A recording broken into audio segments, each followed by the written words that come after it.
鸡胸肉我们给它片成2片，把它片成2片比较容易熟。然后用刀背给它拍松，2面都拍一下。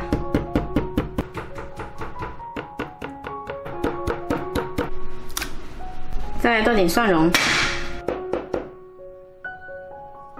加到鸡胸肉里面，再加入1勺黑胡椒粉，2勺生抽，1勺蚝油，一点点老抽，一点点食用油，2勺料酒，再来1勺淀粉，抓均匀之后腌制1个小时，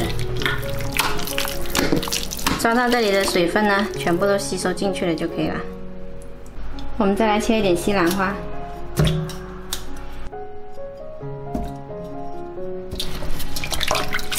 洗干净了，等会焯烫熟了用来做装饰。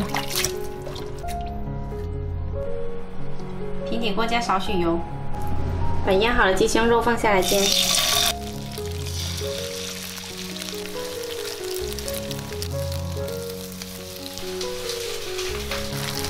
再来淋入一点清水焖一会儿，盖上盖焖到收汁。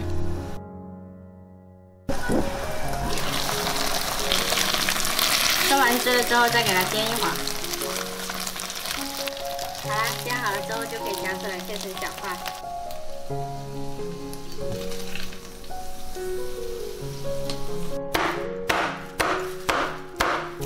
我们来看一下，煎出来呢很嫩滑，而且这里面很多汁。再来把烫熟的西兰花摆上来。今天我们这道黑椒嫩煎鸡胸肉吃起来又香又嫩滑，喜欢的话可以试一下。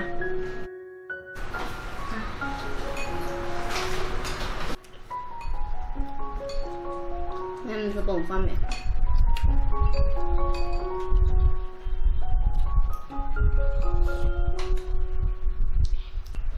闻一下。好吧。哎呦，真棒！